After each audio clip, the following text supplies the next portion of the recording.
Bonsoir à tous, bienvenue sur le plateau Equinox Soir, votre décryptage quotidien de l'actualité de lundi à vendredi, 19h, 21h, 18h, 20h, en temps universel.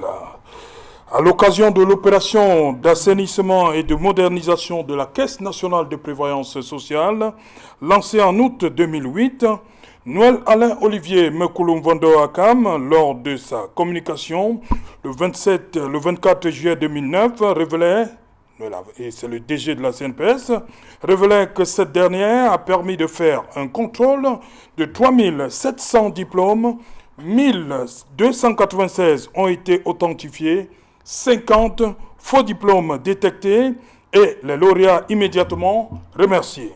65 diplômes dans une situation pas très claire, dont méritant des contrôles approfondis. Pour le directeur général de la CNPS, ces personnes sont licenciées pour, et je le cite, présentation à leur recrutement d'un diplôme non authentique. Fin de citation. Une pratique qui s'entend même dans le domaine de la science. En 2020, l'Institut de recherche agricole pour le développement se séparait d'environ 70 employés accusés de détenir de faux diplômes. Déjà en 2019, dans sa politique d'amaigrissement de son personnel, Cameroon Airlines Corporation, Camerco en abrégé, avait épinglé 150 titulaires de faux diplômes. Les administrations publiques ne sont pas en reste.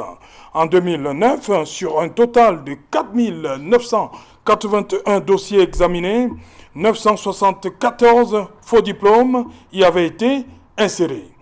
En 2016, ce sont 232 agents d'Elections Cameroun, en abrégé l'ECAM, qui sont épinglés pour faux diplômes.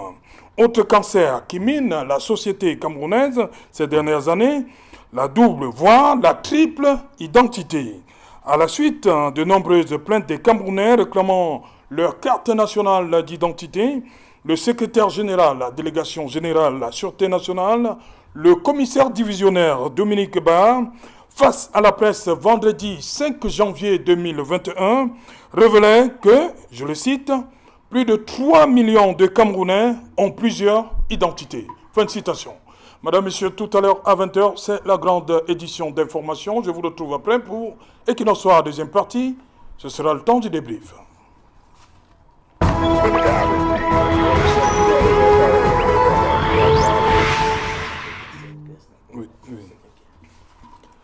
Faux âge et faux diplôme, un phénomène inquiétant.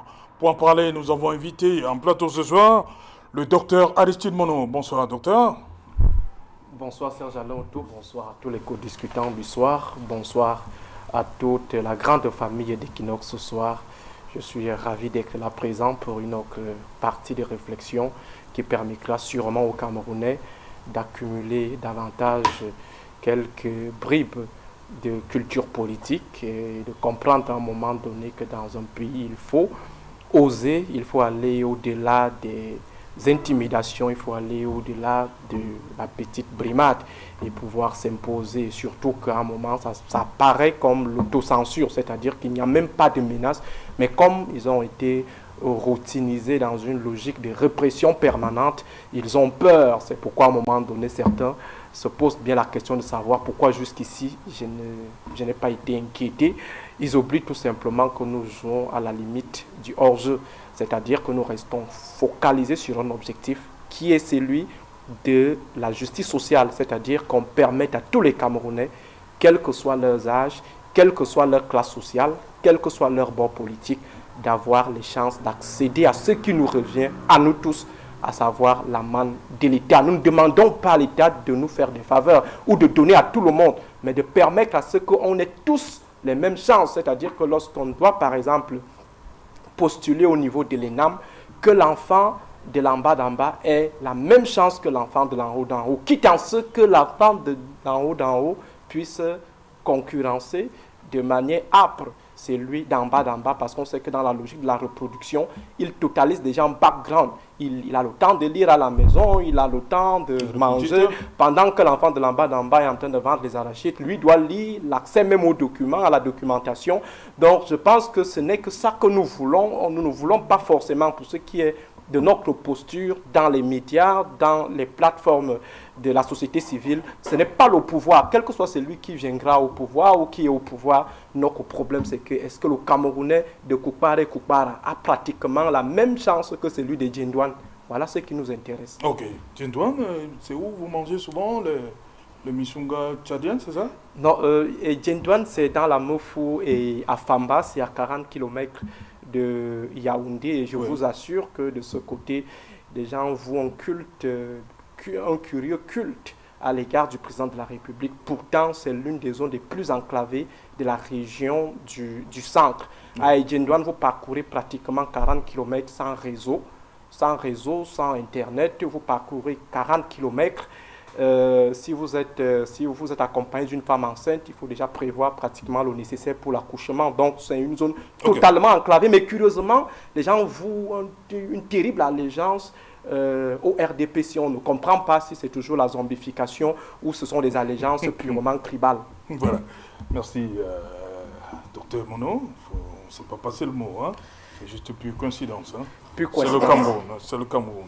Effectivement, je pense que les autres co-panélistes ont posé le problème tout à l'heure en faisant tout un procès, que peut-être vous avez passé le mot et qu'il fallait également leur demander de porter leur nom pour que le plateau soit configuré. Mais je reprécise que c'est la coïncidence, plus coïncidence d'ailleurs. Voilà, un autre qui voulait mettre le ndop ce soir, lui, c'est le maire Saint-Éloi Bidon. Bonsoir. Bonsoir, Serge Alain. Le ndop à gauche, le ndop à droite. C'est vrai que le hasard ne manque pas d'imagination, rien n'est trop fort pour lui. Mais c'est une grande de coïncidence. Merci pour l'invitation que vous m'avez adressée. J'espère que le nombre de panélistes que vous avez déjà sur le plateau sera à la hauteur des attentes de vos millions de téléspectateurs. Voilà, je vous ai invité ce soir. Une casquette bien précise, hein? Ancien maire adjoint de Yaoundé 6. Bonsoir, Serge Mebikoy. Salut Serge Alain autour, salut à tous les co-panélistes et à des millions de téléspectateurs d'ici d'ailleurs. Voilà, justement, vous, ce soir, c'est la casquette de sociologue qui m'intéresse. En effet. Voilà, avant de terminer, on a également invité au débat ce soir le Rassemblement démocratique du peuple camerounais. Ils sont toujours attendus. Au départ, Fadimatou Mimché qui a cédé, on va dire, comme ça, sa place à l'honorable, à Sa Majesté Ondondoro Patrick, qui est toujours attendu. Je reste avec vous, Serge Mebikoy. J'ai envie de poser, lorsque j'ai d'abord formulé cette thématique, je vous ai dit, pourquoi est-ce que ça se comprend que les Camerounais fassent recours à ces faux diplômes, à ces doubles identités? Est-ce que ça s'explique du point de vue sociologique? Oui, du point de vue sociologique, on peut répertorier un ensemble de déterminants permettant d'expliquer pourquoi aujourd'hui il y a cette prolifération des faux diplômes, des fausses identités, des faux âges, entre autres. En fait, on présente seulement la vitrine à travers ces différents éléments que vous avez mentionnés, à savoir faux diplôme, faux âge et faux certificat de nationalité, entre autres. Mais à la base, le circuit commence au niveau de la fabrication des faux actes de naissance. Je suis heureux de recevoir, d'avoir aujourd'hui sur le plateau l'ancien adjoint au maire de Yaoundé, la commune d'arrondissement Yaoundé 6e. Il aura l'occasion de nous en parler davantage. Parce qu'au départ, selon les investigations qui ont été faites par le passé, il y a le président du tribunal de première instance de Douala Bonandior, le juge Emmanuel Elanga, qui avait justement, lors de la cérémonie de prestation de serment des maires et des adjoints, adressé une communication à ces derniers pour leur faire savoir qu'il y a un problème récurrent qu'il a constaté, suivant les enquêtes qu'il a menées, à savoir qu'il y a une prolifération des faux actes de naissance. Il avait présenté la méthodologie en montrant véritablement que le problème se passe au niveau du circuit des officiers d'état civil qui passent justement le temps à fabriquer. Sans jamais Bitcoin. Oui. On ne voit pas. L'officier d'état civil n'attend, il fait face à une demande pourquoi les gens sont-ils obligés de faire recours à ces gens-là. C'est là le problème. Pourquoi on est à un moment obligé de changer son âge? C'est ça la grande question. Oui, pourquoi on est obligé de changer? C'est pas pour le plaisir quand même. Hein? Pourquoi telle ou telle autre personne est obligée de changer son âge? C'est parce qu'en réalité, il y a l'option pour les mécanismes de tripatouillage. Oui. Si vous vous en tenez par exemple à ce qui se passe notamment à l'université, vous allez vous rendre compte qu'il y a certains qui par le passé avaient changé leur nom, avaient changé leur âge, Oui. avaient décidé également de refaire soit le baccalauréat, soit le DCI, question de s'inscrire dans une nouvelle faculté. On a eu ces cas par le passé. Si vous jetez un regard holistique sur ce qui s'est passé notamment dans l'ancienne université de Yaoundé, vous constaterez qu'il y avait certains il était interdit de tripler un niveau d'enseignement. On parlait vous aviez grillé. Voilà. Lorsque vous étiez donc confronté à cela, il y a certains qui optaient pour le faux et l'usage du faux. 1. En changeant de nom. 2. En changeant d'âge. 3. En décidant de refaire le baccalauréat ou bien le GCI Advanced Level. Et c'est ainsi que, par la suite, lorsqu'il réussissait justement à avoir ce diplôme-là, il changeait systématiquement de faculté. Ça, c'est un cas que je relève. Pourquoi aujourd'hui les individus optent pour le faux? C'est parce qu'en réalité, les gens ne veulent pas respecter scrupuleusement la norme, la règle, la valeur, bref, l'ensemble des principes qui régulent le fonctionnement de la société. Lorsque vous décidez d'user de la tricherie, de la fraude, du faux et de l'usage du faux, ça veut dire qu'en réalité, vous ne voulez pas faire bonne figure par rapport à la présentation d'un ensemble de déterminants qui sont dûment exigés par l'instance qui veut justement vous recruter dans tel circuit ou bien dans tel autre. Vous avez cité tout à l'heure un ensemble d'institutions qui sont concernées par les faux diplômes. Il y en a plusieurs. Vous allez constater que même à la fonction publique camerounaise, ce problème reste et demeure, malgré l'application du CJPES 1, CJPES 2, CJPES 3, entre autres. Il y a toujours jusqu'à l'heure actuelle, même le ministre de la fonction publique de la réforme administrative tente d'esquinter ce serpent de mer, mais jusqu'à l'heure actuelle, le problème demeure. Ça montre donc que ce circuit de faux et d'usage du faux qui règne se déroule en corrélation avec un ensemble de complicités dans les différentes administrations. Ça peut être des responsables, ça peut être des hauts responsables, ça peut être l'ensemble des acteurs qui entretiennent justement les mécanismes de contournement de la norme. On est là justement dans la diagonale de ce que Michel Cloutier, sociologue des organisations, appelle l'acteur et le système. Le système aura beau présenter des normes, des règles, des valeurs, bref, des principes normatifs de la régulation sociale, mais l'acteur social, je ne parle pas d'agent social, parce que l'agent est inféodé à un système. Je parle de l'acteur social qui a une capacité stratégique de contourner et de déroger à la norme sociale. Et c'est cet acteur social qui justement a une disposition stratégique de contourner la norme en étant un déviant, en étant un marginal, en étant un anomique. Parce qu'on a atteint aujourd'hui le stade anomique, c'est-à-dire un stade de désagrégation de toutes les structures, parce qu'il y a une prolifération des antinormes, des antivaleurs, des antimodèles qui prospèrent.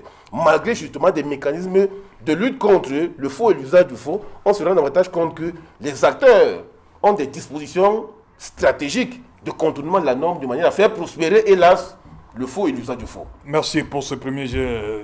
On accueille, bonsoir, il est arrivé finalement. Sa Majesté Ondondo, bonsoir, bienvenue. Bonsoir, monsieur Serge Alain Outou, bonsoir au chef Koupanis. Vous savez, c'est un jour de fête, c'est pas évident de circuler dans la ville. Ah bon? Il y a des bouchons aujourd'hui? Oui, il y a des bouchons parce que les premières communions sont nombreuses. Ah, ok. Oui, les confirmations sont nombreuses. Donc, vous comprenez que c'est pas facile de circuler en ville. Ok, merci. Docteur Aristide Mono, vous comprenez pourquoi les Camerounais sont tentés de toucher leur âge, brandir des faux diplômes lorsqu'ils veulent accéder à telle ou telle structure? Qu'est-ce qui explique ça? Je pense, Serge Alain Outou, que le problème est un peu plus systémique. Oui. Serge Nebikoy a parlé de l'acteur et le système pour un peu essayer d'établir le rapport. Est-ce que les citoyens camerounais sont des agents ou ils sont des acteurs? Il a conclu qu'ils sont effectivement les acteurs. Il faut donc dire que c'est l'acteur qui finit par construire le système, même si dans une autre dimension, le système finit par agir sur les acteurs. Mais au démarrage, c'est l'acteur qui construit l'environnement dans lequel il évolue et l'environnement qui va l'influencer. Donc il s'auto-influence, même si ça passe par des mécaniques un peu collectives. Ce que nous savons, c'est que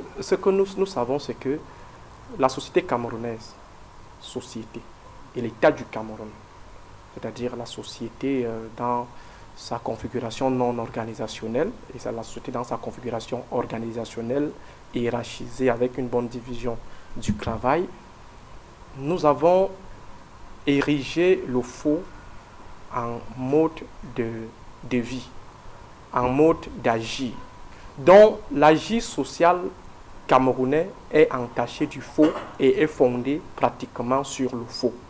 Quelles que soient les strates, vous allez vous rendre compte qu'on a affaire à des gens qui sont prédisposés à être des faussaires. Il peut y avoir des miraculés, c'est-à-dire ceux qui résistent au fonctionnement érigé par le système, arrivent à s'autodéterminer et imposer leur rigueur, la moralité, peut-être acquise dans des lieux de socialisation un peu plus policés, par exemple dans des séminaires, des petits séminaires et tout. Mais toujours est-il que nous avons ces prédispositions. Je vais prendre un cas simple. Lorsque vous partez par exemple au marché Mokolo ou au marché d'Unfundi pour aller acheter des tasses d'arachide, vous allez vous rendre compte que la mesurette a été faussée à la base par la vendeuse. Elle a soit ramolli la mesurette, soit prendre un peu de ciment, mettre en bas et tromper la vigilance du client. Et c'est comme ça qu'elle se fait du profit. Elle fait dans le faux. Si je prends par exemple le cas de Marois, la première fois que j'arrive à Marois, je vois des étalages de zoisois. Je pose la question de savoir pourquoi ici c'est 400 francs et là-bas 375 francs et ailleurs 350. On me fait savoir qu'il y a des subtilités.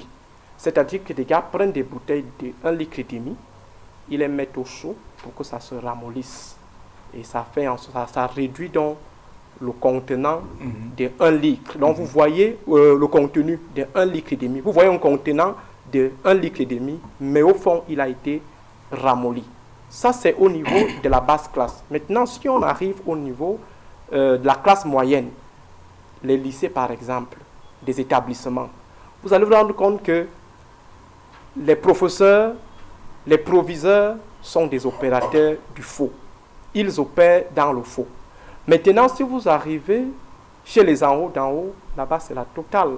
C'est-à-dire que c'est comme si c'était l'un des critères pour être nommé, c'est-à-dire être un bon faussaire. Lorsque vous pouvez manipuler ce qui est gloire, le togre, vous êtes un bon élément. D'ailleurs, il y a certains qui bénéficient souvent des promotions pour faux. Ça, c'est notre perception de la chose, parce qu'on ne comprend pas quelqu'un qui est peut-être impliqué dans des détournements avec des rapports qui l'accablent. C'est cette personne-là qui bénéficie de l'affection totale du chef de l'État, c'est lui qui nomme. Et le chef de l'État lui-même, est-ce qu'il affectionne le faux? Oui, il affectionne bel et bien le faux. Je prends deux exemples simples. Les observateurs de Transparency International. Je prends l'épouse de Oumniobé, la fausse épouse de Oumniobé qui avait été invitée une fois à la présidence, qui n'était pas en réalité l'épouse même de Oumniobé. Vous voyez qu'on est dans un système qui a fait germer le faux, a entretenu le faux et a maturé le faux. Et on vit désormais dans le faux. De sorte que... Donc, une minute. Où est donc la responsabilité du président? On lui présente une épouse. On a vu ces images. Je pense accompagnées de... Le président, quel élément pour... La même chose pour Transparency International. La première personne qui devrait maîtriser l'épouse ou la famille de Oumniobé, c'est le président de la République. Je pense que par rapport à son itinéraire, il connaît bel et bien les personnels ayant marqué l'histoire du Cameroun et Oumniobé. Je pense qu'il n'y a pas sain pour ce qui est de la lutte nationaliste. Comment se fait-il donc qu'il ne soit pas au courant de l'image ou du portrait de la femme de Oumniobé? Ce que je voulais vous faire savoir, Serge Alain Autou, c'est que au Cameroun, lorsque vous évoluez en marge du faux, comme Serge l'a dit, vous êtes un marginal. C'est-à-dire qu'on vous trouve anormal. Lorsque vous dites à quelqu'un que tel m'a appelé, il m'a demandé de lui faire signe le jour que j'aurai des problèmes. Et j'ai des problèmes, je ne l'appelle pas. On te trouve bizarre. On dit que tu n'es pas assez intelligent. Voilà ce qui sont utilisés dans le milieu de la politique au Cameroun. C'est-à-dire qu'un aîné vous appelle Aristide Mono, il faut être intelligent. Une fois qu'il vous a déjà dit cela, il vous demande de rentrer dans des transactions souterraines. Donc, le faux a été érigé en norme. Et la norme a été érigée en faux. C'est pourquoi aujourd'hui, vous avez les Camerounais, tout le monde se bat pour opérer dans le faux. Parce qu'il n'y a que le faux qui peut vous aider à arriver. Maintenant, il y a un autre problème, Serge Alain, c'est la sécurisation des pièces officielles. Oui. Lorsqu'on parle de la sécurisation, on va y arriver. c'est-à-dire qu'il n'y a pas une action préventive, Oui. et cette action préventive n'est pas mise en place parce qu'on sait bel et bien que si elle se met en branle, forcément beaucoup de têtes vont tomber. Oui, ça c'est. On va y arriver. On reste d'abord sur le phénomène allumé. On tente de comprendre. D'abord vous, on va prendre le maire à la fin. D'abord vous, Sa Majesté Ndondo, pourquoi les Camerounais aujourd'hui font de plus en plus recours à ces pratiques-là? On est obligé de cisailler l'âge. On sait, dans le milieu du foot, c'est récurrent là-bas. Également, dans d'autres, vous avez vu, les recrutements, vous n'étiez pas là, j'ai pris des entreprises, la CNPS, en 2009, le DG a été obligé de se séparer d'une bonne partie de son personnel pour avoir présenté des documents non authentiques lors du recrutement. Qu'est-ce qui, pour vous, peut expliquer ce phénomène de changement d'âge de la part des Camerounais? Bon, merci pour la question que vous me posez. C'est une question qui s'apparente à une colle, vous savez. Comment ça? Non, c'est une question juste que vous posez. C'est une question juste que vous posez parce que c'est tout à fait normal que nous tous nous posions cette question. Voilà. Parce que nous sommes dans une société qui a, n'est-ce pas, ses règles qu'il faut respecter. Nous sommes une civilisation, c'est-à-dire qu'au-delà de la civilisation purement religieuse, c'est-à-dire que nous venons d'une civilisation judéo-chrétienne parce que chez nous, il y a ce qu'on appelle les chrétiens catholiques, protestants ou autres. Il y a de l'autre côté, n'est-ce pas, les islamistes, les musulmans, parce que, n'est-ce pas, la religion musulmane est fonctionnelle ici au Cameroun, parce que la religion chrétienne, c'est avec toutes les ramifications, n'est-ce pas, que nous pouvons connaître. À côté de ça, nous sortons des peuples divers où nous avons nos traditions, où nous avons un certain esprit païen, et nous avons, n'est-ce pas, nous sommes aussi en grande partie des animistes. Donc, nous sommes un peuple, n'est-ce pas, rempli de toutes ces ambivalences, mais beaucoup plus, n'est-ce pas, de tous ces contours religieux. Alors, dans aucune de ces religions-là, la corruption n'a été érigée en règle de fonctionnement. Dans aucune de ces religions. La corruption, le faux, n'a été érigé, n'est-ce pas, en règle de fonctionnement. Donc, il faut aller au-delà, n'est-ce pas, de ces interrogations et se poser des questions liées, n'est-ce pas, à notre nature. Est-ce que ceux qui font le faux, ils le font par nature atavique, c'est-à-dire que c'est par... c'est sur le plan individuel. Est-ce que dans votre famille, si vous avez des précédents où vous êtes tous comme ça, ou est-ce que alors la grande question que nous devons nous poser, parce que c'est une question fondamentale que le docteur Bikoy venait de poser tout à l'heure, est-ce que ce que nous faisons, c'est par recherche de la vie ou par recherche, n'est-ce pas, de survie, ou c'est une question finalement d'existence? Je crois que tout est finalement lié. Tout est finalement lié, mais je crois qu'il faut plutôt, n'est-ce pas, sensibiliser la population à savoir que nous sommes une société d'hommes, que nous ne sommes pas des animaux, que nous devons vivre, n'est-ce pas, selon une société d'hommes. Je me rappelle, et beaucoup de personnes peuvent se rappeler, vous vous rappelez ce que le président Paul Biya disait en 1983, il s'adressait aux jeunes. Il le disait, rappelez-vous aussi bien à l'échelle individuelle que collective, que rien de grand dans ce monde ne peut se faire sans dépassement de soi, sans sacrifice sur soi-même.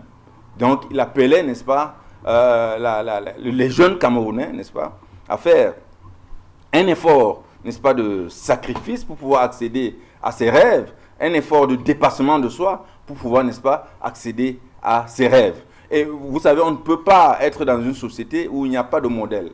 Dès lors qu'il y a quand même des modèles, nous devons, n'est-ce pas, ériger ces modèles en exemple qu'il faut suivre. Et qui doit faire ça? C'est vous, n'est-ce pas, les journalistes qui sont considérés comme les leaders d'opinion. C'est nous, les hommes politiques, qui sont considérés comme les leaders d'opinion. Il y a des choses essentielles sur lesquelles, n'est-ce pas, nous devons, n'est-ce pas, nous appesantir et nous devons travailler pour que la société camerounaise puisse être, n'est-ce pas, considérer ces modèles de société. Nous sommes dans un pays où il y a ce qu'on appelle le droit positif. Le droit positif, c'est l'ensemble des règles qui régissent, n'est-ce pas, le fonctionnement de la société. Aller au dehors, n'est-ce pas, en dehors de ce droit, en dehors, n'est-ce pas, de la Constitution, en dehors de la loi, en dehors des règles écrites, en dehors, n'est-ce pas, des directives des gouvernants, en dehors même de nos us et coutumes, en dehors de certains usages, c'est aller contre la société. On ne peut pas continuer à vivre comme ça sans, n'est-ce pas, respecter les conditions, n'est-ce pas, de vie qui font en sorte que la société puisse faire en sorte qu'il y ait une certaine harmonie, qu'on puisse vivre en société. Alors, je crois que c'est beaucoup plus, lorsque ce genre de choses intervient, c'est quand même inquiétant. C'est quand même inquiétant parce que, au-delà, parce que j'ai l'impression que ce n'est pas simple, parce que 1000, c'est quand même beaucoup. On pouvait s'arranger peut-être, on pouvait trouver peut-être 300, mais jusqu'à 1000, il faut avouer que ça signifie qu'il y aurait peut-être un circuit lié peut-être à ceux qui confectionnent ces actes d'état civil. Vous savez que lorsque les Camerounais, lorsqu'on a besoin de quelque chose, on va là à côté, à Bonamous a dit, vous savez de quel Bonamous a dit. Là-bas aussi, c'est pour les... On croit que là-bas, c'est les diplômes. Là-bas aussi, c'est pour les actes. On fait tout. Oui, on fait tout. Voici le main ici présent. Il a été à l'université. Il est parti après. Oui. Nous sommes restés à l'université. Nous savons comment le Cameroun fonctionne. Oui. Donc, nous savons comment le Cameroun fonctionne. Okay. Donc, il y a des endroits qu'il faut éviter. Et il faut, je crois, encourager, n'est-ce pas, le ministre Betty Atsomo, qui a pu mesurer l'ampleur de cette... Non, aujourd'hui, on a dépassé le cadre Oui, vendredi dernier, on parlait de l'armée, on parlait du Cameroun de manière globale. Les faux âges, les faux diplômes. Voilà, pour pouvoir rechercher. Voilà. Mais Saint-Éloi Bidoum, je vous ai dit, je vous convoquais ici en tant que maire adjoint. Vous avez été maire adjoint à Yaoundé 6, à la commune d'arrondissement de Yaoundé 6.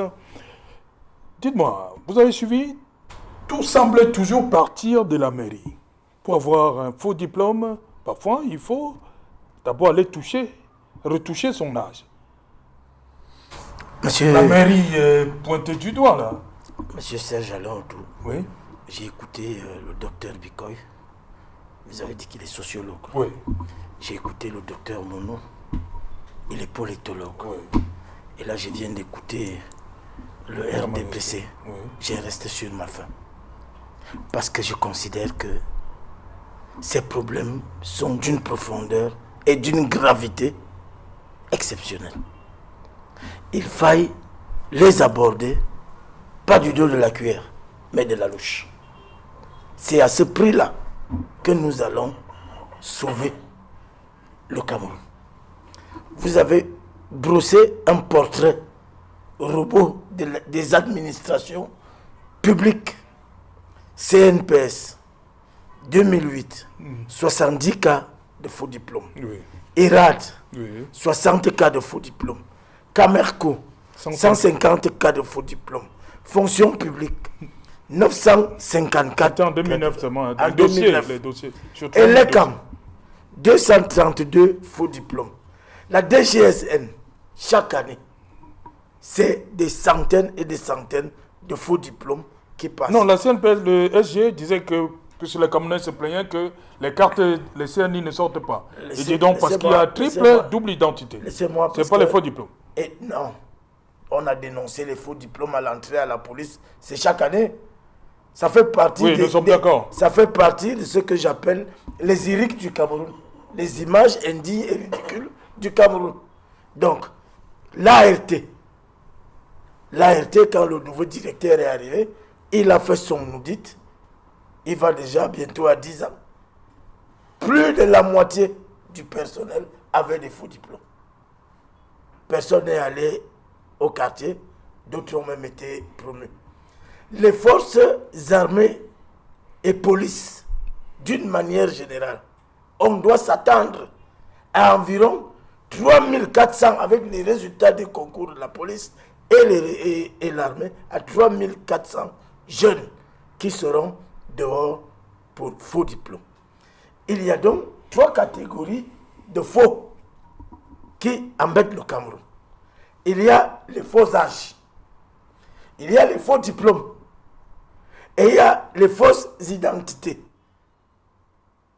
Et les fausses identités prennent leur source dans les mairies. Ça, c'est indéniable. Voilà donc les 3 choses auxquelles on doit s'attaquer.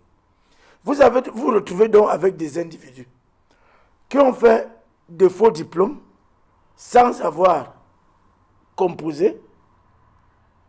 Ils ont présenté des faux diplômes. Il y en a qui ont présenté des vrais diplômes parce qu'ils ont obtenu les diplômes réels à l'école. Mais ont présenté de faux âges. Peut-être, et c'est là où j'attendais que le sociologue nous amène. Non, il n'a pas fini. Peut-être pour que le gars rattrape l'âge perdu. Imaginez un enfant qui a 17 ans, qui a son bac. Il rentre à l'université, à 21 ans, il en sort avec un master. Pour entrer en master 2, c'est sélectif. Il fait 3 ans au quartier, il a 25 ans. Au-delà de 25 ans, il ne peut plus prétendre être, par exemple, officier, parce qu'il a dépassé l'âge. Et comme on lance le concours de recrutement dans l'armée, de manière sporadique, le gars s'est dit, mais est-ce que je veux passer ma vie comme ça? Il va donc toucher l'âge. Parce que l'âge est le premier critère déterminant dans le recrutement pour un emploi. L'âge est le critère déterminant. Ah, pourquoi on dit tout commence par la mairie? Oui, je suis d'accord avec vous.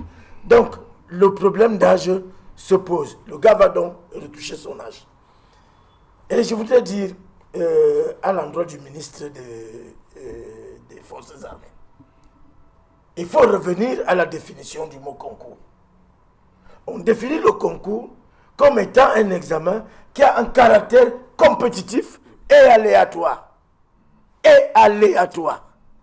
Vous comprenez donc que, au nombre des aléas que nous rencontrons, ce que fustigeait le docteur Monod tout à l'heure, c'est qu'on a érigé les faux diplômes en valeur, en normes. Et ça, c'est le travail du RDPC. Le RDPC est complice de cette forfaiture. Pour la simple raison que pour un concours d'entrée, par exemple à l'ENAM, vous allez apprendre qu'il y a la liste du directeur de l'ENAM, la liste du ministre de la fonction publique, la liste de la première dame à la présidence, la liste du président de l'Assemblée, la liste de. Voilà donc qui oserait aller enlever un nom qui est venu d'une de ces listes. Vous prenez le journaliste connu, Sismondi Pichoka, qui a produit un rapport dernièrement d'une étude menée par un journaliste sur la famille Kavaï.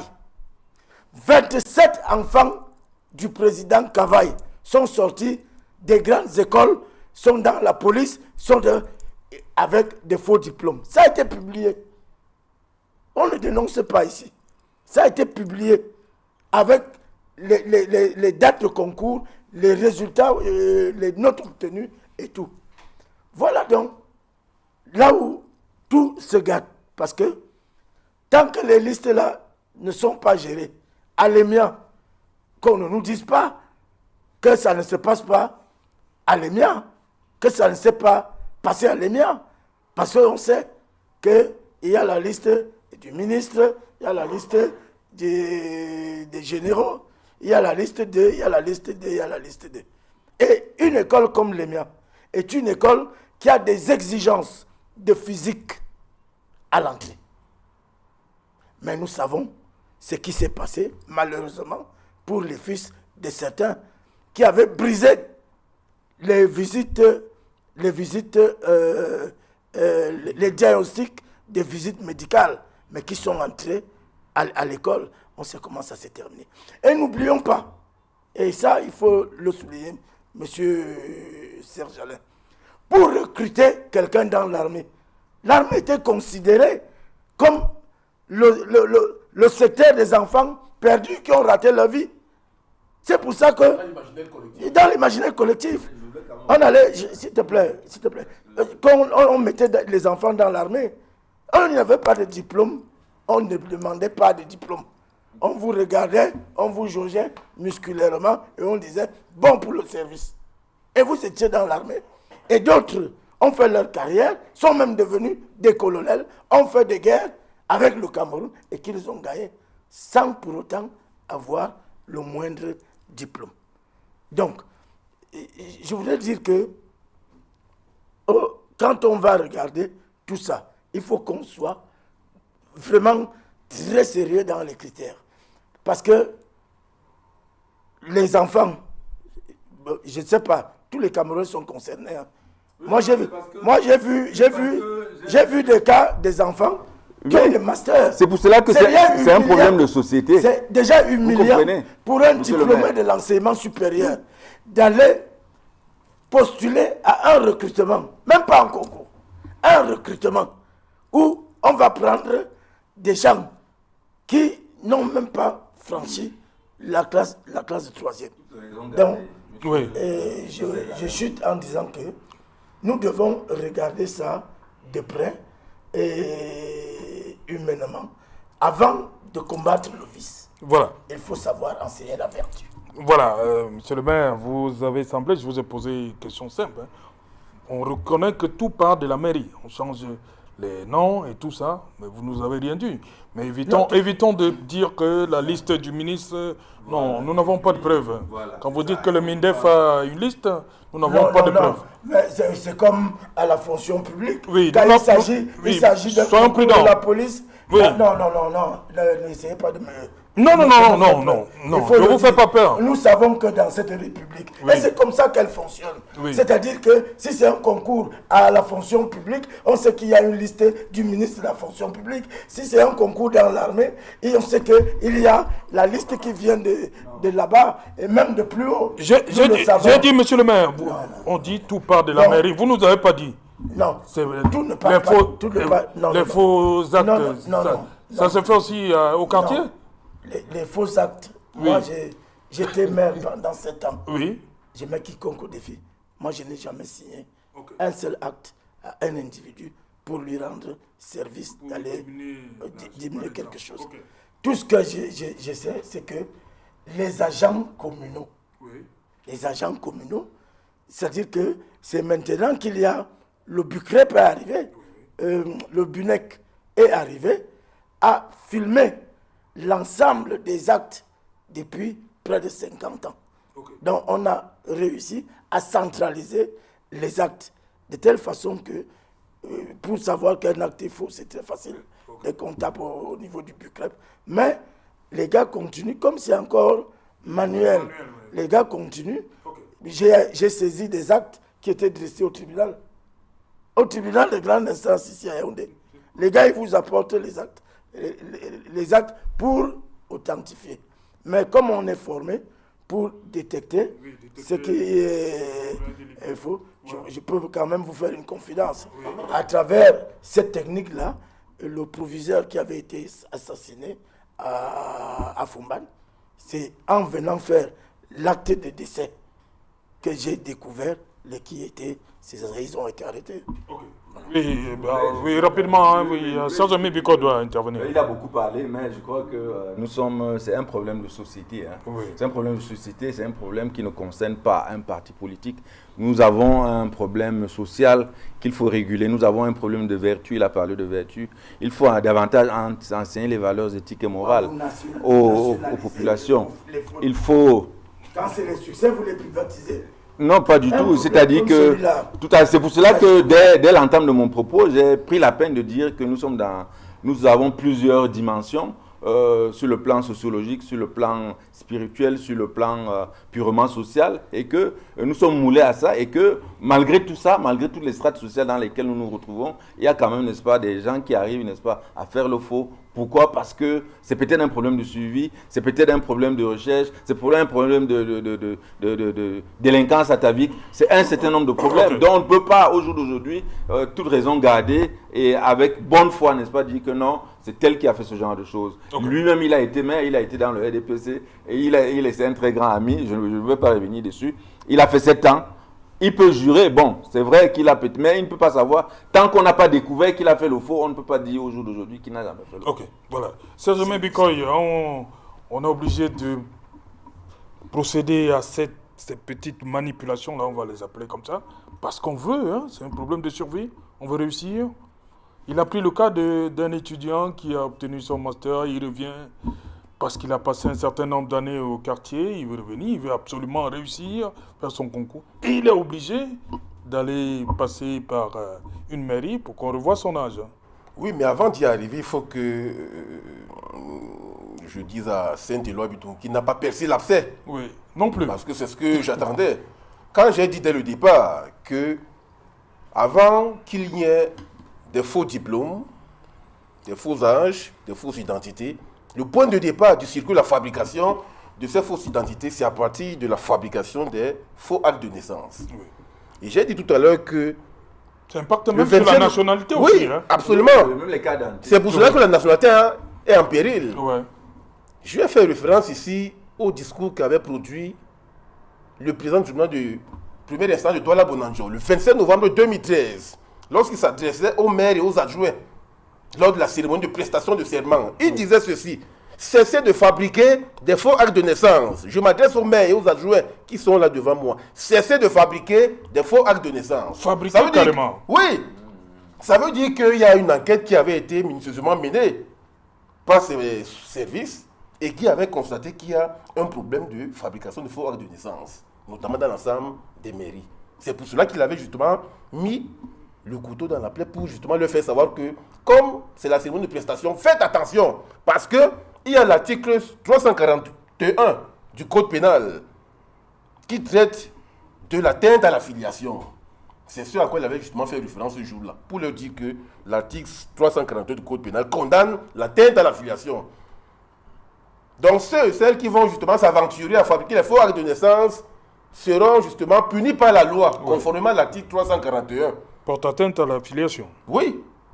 Et lorsque vous voyez donc ce discours-là, ça veut dire que, et je parlais justement du 27 novembre 2013, et on s'était davantage rendu compte que lorsque Hélé Kamsaï s'était également décidé à vouloir créer le fichier biométrique, il y avait à un moment déterminé de l'histoire l'instauration de la gratuité de la carte nationale d'identité. Et on s'était rendu compte que l'une des conditionnalités pour avoir la carte nationale d'identité, c'était de présenter 2 ou 3 membres de famille qui devraient attester de ce que c'est votre nationalité. Mais, comme des individus également, des acteurs sociaux, je le répète, ont des mécanismes de contournement de la norme, il y a eu justement des tripatouillages, de la fraude, de la tricherie, de manière qui est toujours de manière permanente, des fausses identités. Au point où on s'était rendu compte que ces officiers d'état civil ont continué à fabriquer des faux actes de naissance, même à des étrangers. Parce que même des enquêtes avaient été menées, avaient témoigné de ce que des Centrafricains, des Tchadiens, des Nigérians bénéficiaient de la nationalité camerounaise.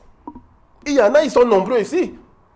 Je ne sais pas pourquoi Saint-Éloi occulte cela. Si vous menez des enquêtes, vous allez vous rendre compte, lorsque Dominique Baya, le secrétaire général de la délégation générale de la sécurité nationale, en janvier 2021, de ce qu'il y a plus de 3 millions de cas de fausses identités. Il parlait de double et même de triple identité. En effet, c'est un problème qui règne et demeure. Pour justement dire que la question que vous avez finalement posée, c'est que aujourd'hui, oui, si les uns et les autres peuvent entretenir la libido de la survie, je pense qu'il y a d'abord à la base un problème de moralité individuelle. Oui. Parce qu'en réalité, si vous voulez réussir, on nous a appris dans les mécanismes de la socialisation de base que ce n'est pas l'effort que l'on réussit. Ce n'est pas pour rien que nous avons décidé de surmonter ces pesanteurs, ces forts d'inertie. Mono en faisait mention tout à l'heure à l'entame de l'émission pour dire que... Je vais prendre un cas précis. Oui, hein. oui. Monsieur Serge, La Oui. morale, à la suite, Permettez. à sa suite, hein. Permettez, docteur Mono, il dit, voilà, on connaît dans ce pays, il y a une période où il n'y avait pas de concours. Plus de 10 ans. Effectivement, c'est pourquoi... Cette période-là était nantie de diplôme. Lorsqu'on décide de rouvrir, est-ce que vous pouvez comprendre que certains aient eu recours à ces pratiques pour pouvoir survivre, comme dit Serge Bukoy? C'est pourquoi il est important d'inscrire déjà le faux dans un système de construction. Donc, on construit, ce n'est pas quelque chose de spontané. Oui. Ça a été construit, j'ai parlé tout à l'heure de la sédimentation, de l'entretien, de la maturation. Et cela est entretenu par ceux qui dirigent la société, ceux qui dirigent également l'État. Si on prend le cas de la carte nationale d'identité, on va remarquer que l'acquisition de l'identité camerounaise par des éléments de Boko Haram ayant séjourné dans des zones comme Kolofata, l'arrondissement de Kolofata, l'arrondissement de Mora, l'arrondissement de Fotokol, ils ont acquis des nationalités à l'occasion des élections dans la zone. C'est-à-dire que si on prend le cas de Kolofata, dans une rivalité tribale entre les Mandara et les Kanuri, vous allez vous rendre compte que des élites Kanuri qui veulent s'imposer dans la zone ont puisé dans les continuités ethniques allant jusqu'au Nigeria pour capter des voix et venir battre des élites Mandara. Donc, lorsque Saint-Éloi dénonce le RDPC, ce n'est pas le parti peut-être dans sa dimension totale, c'est beaucoup plus l'élite. Parce qu'au-delà de tout, le maintien de l'ordre administratif, c'est l'État. Et qui dirige l'État, c'est le RDPC. Il y a la question du faux diplôme, qui est entretenue par des élites, par des ministres. Il y a un ministre qui est là, qui se fait appeler docteur, qui a suivi l'itinéraire d'un autre acteur, docteur, qui avait été déchu. Mais curieusement, ce ministre continue de revendiquer le statut de docteur. Or, tout le monde sait bel et bien qu'il a un faux doctorat. Dans des universités, on sait comment ça s'entretient. C'est-à-dire que des individus qui passent tout leur temps dans les meetings politiques, ils sont toujours dans des histoires qui n'ont rien à voir avec la connaissance. Du jour au lendemain, vous entendez qu'il a soutenu une thèse. Il vient de soutenir son mémoire de Master 2. Comment est-ce qu'il a pu produire une thèse lorsqu'on sait l'effort qu'il faut mobiliser pour ne serait-ce que dégager l'avant-projet pratiquement un an de manière assidue si vous êtes rapide. Mais curieusement, vous avez des individus qui vous produisent des thèses en moins de 3 mois. Comment ça se passe? Tout simplement parce qu'ils ont la force, le pouvoir de l'argent. Ils commanditent la rédaction des thèses. Ils donnent à ceux qui ont déjà soutenu, aux en bas d'en bas qui ont soutenu et qui ont un peu faim, on leur donne 1 million, 2 millions, 3 millions. Ils se mettent à l'ouvrage, ils se répartissent le travail et ils produisent la thèse pour l'apparatique. Et immédiatement, ils passent à un autre statut et il attend en fait que la société l'ovationne en tant que gros docteur. Il y a également des professeurs qui se prévalent de ces titres. Or, on sait bel et bien que ce sont des circuits de Lord Baba. C'est-à-dire qu'ils ne sont pas passés dans des couloirs normaux. Si vous leur demandez aujourd'hui qui sont vos camarades quand vous étiez en thèse, ils ne vous citeront personne. Ils étaient pratiquement seuls dans leur salle de classe. Dans les séminaires, ils étaient pratiquement seuls. Donc, c'est l'État qui doit en fait réguler. Lorsqu'on se retrouve avec un ratio de 1000 sur 3000, or, on sait bel et bien que le travail n'a pas peut-être été fait dans le fond. Ça signifie que si on allait même dans le fond, on allait se retrouver avec une hécatombe. Et je pense qu'aujourd'hui, si ceux qui veulent continuer à soutenir que ce n'est pas le RDPC qui, pas le RDPC, le régime, l'ordre de 82, je préfère, qui a cautionné, qui a donné naissance à ce système de faux, Parce qu'on se rappelle des époques de Adamou Damdjoya où la rigueur était de mise. Ah ouais. On s'est rendu compte que, d'abord, il faut reproduire l'élite. Il faut reproduire les en haut d'en haut, au risque de se retrouver dans une situation de règlement de compte au cas où le pouvoir bascule. Comment il faut donc faire? Il faut fabriquer les enfants d'en haut, les rendre compétitifs. Il y a un individu il y a un citoyen camerounais qui a été arrêté, qui a été poursuivi pour avoir découvert dans une grande école les copies non corrigées et pourtant il y a eu résultat. Si les copies ont été non corrigées, comment est-ce qu'on a donc pu produire le résultat de cette grande école? Il y a le professeur Alain Fogué qui s'est retrouvé en justice. Le concours de l'ENAM. L'ENAM, voilà. Il y a le professeur Alain Fogué qui s'est retrouvé au tribunal avec un officier, une femme, qui a mâché le doigt d'Alain Fogué parce qu'Alain Fogué voulait obtenir la preuve de sa tricherie à l'université de Yaoundé 2. Allez donc savoir ce qu'on a fait de cette affaire si le professeur Fogué finalement a eu gain de cause. Donc c'est pour faire comprendre que si aujourd'hui ceux qui affirment tous bombés, qu'ils n'entretiennent pas le faux, que demain qu'on engage un audit. Dans toutes les universités, on vérifie les mémoires et les thèses. Là, on comprendra qu'ils sont de bonne foi. Ok. Oui, rapidement. Ça va rester. Mon collègue a parlé avec beaucoup de... L'esprit du présentisme, c'est vraiment du simplisme à outrance. Parce que c'est une vue totalement partielle de la situation que nous vivons. Et ce n'est pas de ça, c'est-à-dire qu'on risque de faire faux dans tout ce débat. Il faut qu'on touche les vrais fondements de ce problème. Tout à l'heure, M. Serge Bikoy, évoquant, je crois, le DGSN, il disait qu'il y a 3 millions, n'est-ce pas, de cartes, des personnes qui ont des problèmes de carte nationale. Problème d'identité, double et triple identité. C'est le DG qui l'avait Voilà. Janvier 2021. Avant-hier, une chaîne qui est, n'est-ce pas, concurrente à la vôtre, faisait un reportage bien clair. Au Cameroun, il y a pratiquement 300-400 000 enfants qui doivent, n'est-ce pas, avoir à la base ce qu'on appelle l'acte de naissance, qui ne l'ont pas. Pourquoi? Soit c'est par ignorance, parce que soit les délais sont passés, parce que. Donc il y a beaucoup de raisons. Et je crois que c'est à ce genre de choses qu'il faut remédier. Ouais. Et vous vous souvenez que je ne veux pas citer une ville, ce qu'on a appelé l'âge de quoi?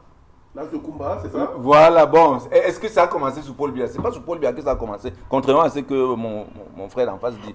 Ça a commencé, vous savez, depuis. C'était même les premiers signes.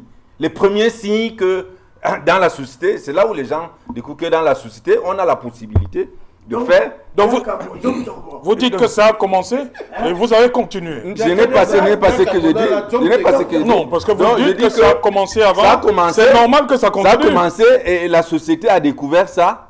Et ceux qui sont les plus courageux font ce genre de choses. C'est pour cela qu'il y a encore ce genre de choses. Ça a commencé depuis. Vous comprenez? Et il faut mettre frein à ça. Pour mettre frein à ça, il y a donc des balises à faire. Et il faut se dire la vérité. Donc lorsque on est là, il faut faire un constat clair. Et le constat clair, c'est que il faut absolument qu'il y ait encore des règlements davantage. Ou un audit même. Moi je suis d'accord avec vous. Ou un audit même parce que nous ne pouvons pas, au sein de l'EDEP, nous ne pouvons pas cautionner le faux. Donc s'il faut faire un audit, nous sommes d'accord pour faire l'audit. Et comme vous avez tout à l'heure cité un certain nombre d'établissements qui ont été c'est parce qu'effectivement des audits sont faits, c'est parce que le contrôle supérieur de l'État y va souvent, c'est parce que le conseil d'administration et la suite ceux qui sont effectivement ceux qui sont rendus coupables d'un certain nombre de choses sont sanctionnés, sont rejetés. Si vous avez des exemples des gens qui n'ont pas été exclus ou sanctionnés, si vous avez des exemples, le rapport est public. Apportez ces exemples. Est-ce que vous avez un nom? Monsieur. Est-ce que vous avez un nom? Est-ce que vous avez un nom? Oui, monsieur. Non, on ne va pas donner un nom. Non, il faut donner les noms. Parce que le tout n'est pas de venir. Non, on ne va pas donner de nom. De jeter l'anathème sur les gens, de jeter le discrédit sur les gens. Il faut parler avec. Ceux qui sont dans l'armée ont franchi le grade de colonel, ça avec des faux diplômes. Vous ne les connaissez pas. Donnez le nom. Vous les connaissez. Donnez le nom. Donnez le nom. Je voulais dire, monsieur Donnez le nom. Monsieur Ndondo, la police est coutumière de ces faits. L'armée est coutumière de ces faits. Il faut donc dénoncer. Les grands établissements. Quand vous ne dénoncez pas, vous vous rendez complice. Sont coutumiers de ces faits. Voilà. Quand vous ne dénoncez pas, vous vous rendez complice. Ce qu'on Ça, doit il faut combattre, dénoncer. ce qu'on doit combattre. Et monsieur aujourd'hui- Monon, il faut dénoncer. Monsieur Quand vous connaissez Ndondon. quelque chose, vous dénoncez. Monsieur Ndondon, Oui. je ne suis pas un redresseur de tort. Tous les redresseurs de tort sont morts jeunes. Donc vous ne Donc, voulez pas... je ne suis pas un redresseur de tort. Je Mais n'ai pas voulais bien vous suivi. dire, je voulais vous dire que pour combattre ce que nous décrions là, il faut mener le combat au sein des instances dirigeantes de ce parti. Parce que le RDPC, qui est le parti au pouvoir, la culture des listes est de vous. Toi-même, tu sais Que que quoi? pour être conseiller municipal, il faille que la liste aille au comité central et qu'on aille désigner des hommes là-bas. Dans chaque parti. Pour être maire. Non, attendez, justement. Et c'est là-dedans qu'on met les petites copines, on met les petits frères, on met les brigands sans diplôme, on met tout le monde. Et Il a fait la cooptation, le parrainage, Voilà, le mentorat, voilà. le mandarinat. Voilà, je ne voulais pas aller jusque-là. Mais on est tout à fait d'accord. C'est d'abord là-bas qu'il faut mener le problème. Que le RDPC, même en son sein, cesse de pratiquer les listes. Parce que c'est dans ces listes-là qu'on introduit n'importe qui. Et vous voyez, à la tête des communes qui gèrent, où on gère des milliards, vous retrouvez avec Merci. soit un mécanicien, soit un cuisinier. Merci, soit, merci, monsieur le maire. Voilà, madame, monsieur, nous prenons la direction de Douala pour, dans un instant, le 20h, et on se retrouve après pour Equinox Soir, deuxième partie, le temps du débrief.